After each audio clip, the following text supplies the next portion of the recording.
December 23rd, 1989, I was 6 years old.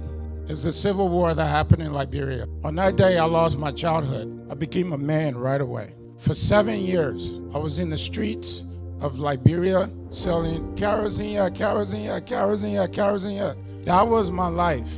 Selling snails on my head. Walked from Liberia to the Ivory Coast. There are so many of you in this room, that's your story. Some of you had it way worse than I did. But I made it to America and I thought that was it. It was over with. But when you come here, nobody tell you that the battle is just starting. How many of you had to walk in a room, what they laugh at your accent, but you knew it was bigger than you?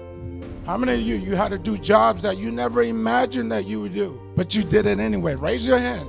Because you knew that where you came from, this was just the beginning. These are all of our stories as Liberians in some shape or form. But when I look in this room, I see doctors, I see lawyers, I see nurses, I see parents who are raising successful kids. If that doesn't make you proud, I don't know what else would.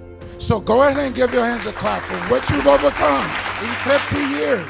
So I say to you, I've been thinking about this. How can we start as Liberians to move forward? And I break it down in a simple framework called TIME, T-I-M-E. I'm talking about truth, intention, mindfulness, and last but not least, we have to have empathy. I want to build a Liberia that our children can run towards, not run away from. And it's just something simple. Think about it. Maybe there's about 200 people in this room. $100 a month for a year, over $200,000. You multiply that by 5, that is a school. That is a library.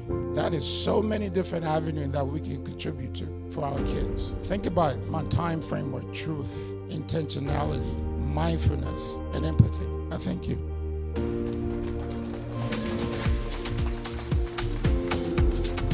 Thank you very much, Dr. Glay. Give him a hand, y'all.